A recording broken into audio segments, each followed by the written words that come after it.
All right, thank you very much. Hello, everybody. It's your good friend Pozzible here, and I'm back again with another round of movie reviews with the one that I saw recently, World War Z. That's right. Brad Pitt is going to be battling the zombies, and I think we're going to get our butts kicked, to be honest. Just kidding. I'm a big fan of Brad Pitt, however, you're going to learn very quickly, I was actually not a big fan of this movie. In terms of a zombie movie, it really does kind of fall apart, and you're going to find out why here real soon. Basically, it's a story that wastes no time telling you what it's about. It's a zombie apocalypse. While Brad Pitt here was about to take his family somewhere, on a little trip, next thing you know, the zombies are all over the place. And that's one of the things that kind of got me about this film. It really just happens, and it happens too quickly.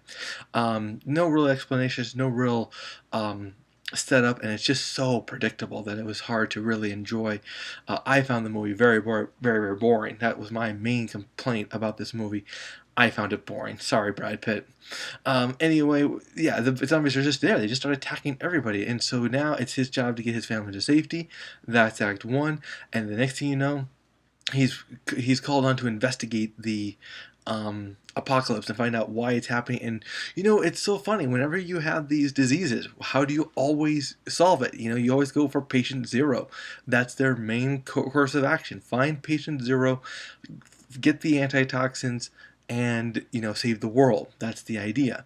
But it's going to be a very rough road, because obviously anytime you land somewhere and try to do something, zombies are literally everywhere. And that comes to the best part, the second act. The second act is when he's in the investigation, he's heading for certain places, trying to figure out what's going on, and once again, the zombies are just everywhere, and he's meeting some people, getting some information. Now, the movie really falls apart, though, in the third act, and this is where, after moving around a lot, his plane crashes. Now, I'm not going to say too much about it, because let me tell you something.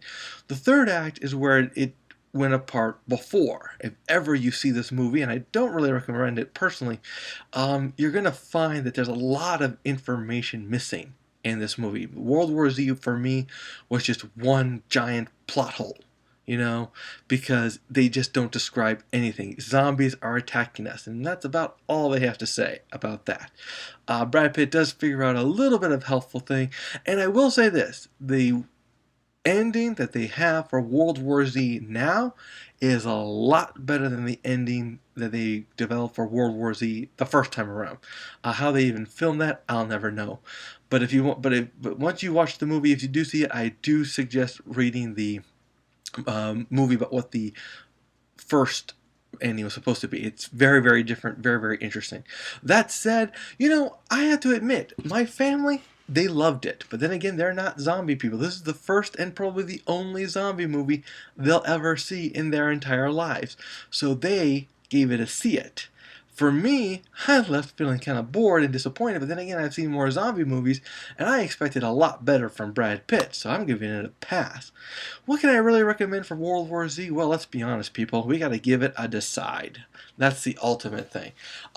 If you like movies that are more about, an investigation and aren't very graphic. Yes, I said a zombie movie was not graphic. Assuming.